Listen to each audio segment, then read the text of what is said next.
Hello friends, എല്ലാവർക്കും queen of tasty and tips എന്ന നമ്മുടെ ഈ ചാനലിലേക്ക് വീണ്ടും സ്വാഗതം. ഇന്ന് ഞാൻ വന്നിരിക്കുന്നത് ഒരു സ്നാക്സ് റെസിപ്പിയുമായിട്ടാണ്.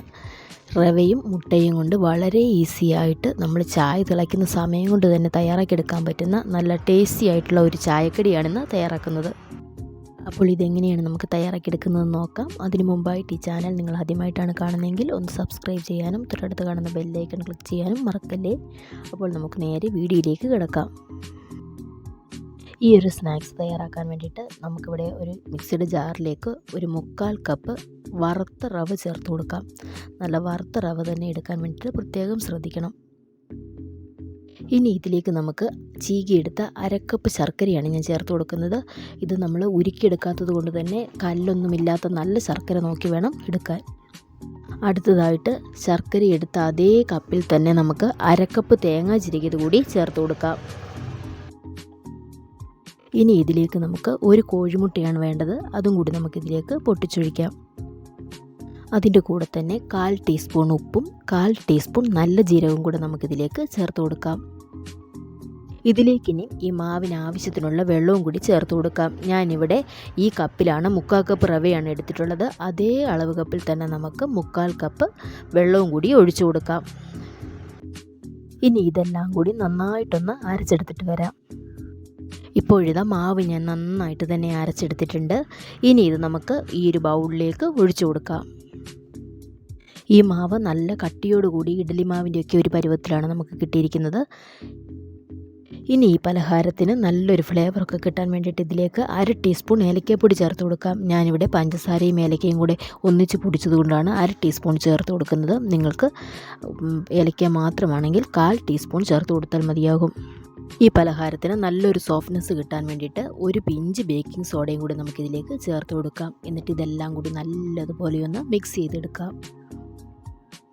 ഇപ്പോൾ ഈ മാവ് ഞാൻ നന്നായിട്ട് തന്നെ മിക്സ് ചെയ്തെടുത്തിട്ടുണ്ട്. ഇനി നമുക്കിത് ഒരു 2 മിനിറ്റ് വരെ ഒന്ന് റെസ്റ്റ് ചെയ്യാൻ വേണ്ടിയിട്ട് മാറ്റി വെക്കാം.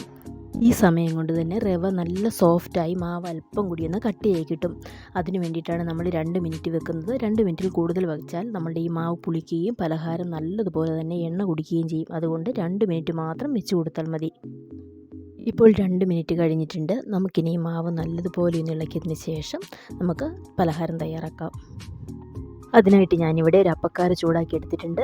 ഇതിലേക്ക് നമുക്ക് കുറച്ച് ഓയിലൊന്ന് തേച്ച് കൊടുക്കാം. ഒരുപാട് ഓയിൽ ഒഴിച്ചു കൊടുക്കേണ്ട ആവശ്യമില്ല. വളരെ കുറച്ച് ഓയിൽ ഈ ഒരു കുഴികളിലേക്കൊക്കെ നമുക്ക് തേച്ച് കൊടുത്താൽ മതിയാകും.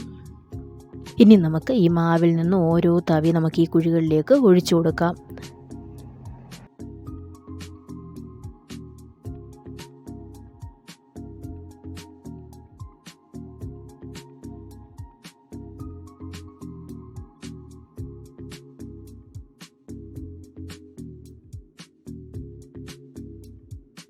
മാവ് ഇവിടെ ഞാൻ എല്ലാ കുഴികളിലേക്കും ഇതുപോലെ ഒഴിച്ചു കൊടുത്തിട്ടുണ്ട്. ഇനി ഇത് നമുക്ക് ഒരടപ്പ് ഉപയോഗിച്ച് ലോ ഫ്ലെയിമിൽ വെച്ച് വേവിച്ചെടുക്കാം. ഇപ്പോഴിതാ ഈ പലഹാരത്തിൻ്റെ ഒരു ഭാഗം റെഡി ആയിട്ടുണ്ട്. നമുക്കിനി ഇത് ഒരു സ്പൂൺ അങ്ങനെ ഉപയോഗിച്ചൊന്ന് തിരിച്ചിട്ട് കൊടുക്കാം.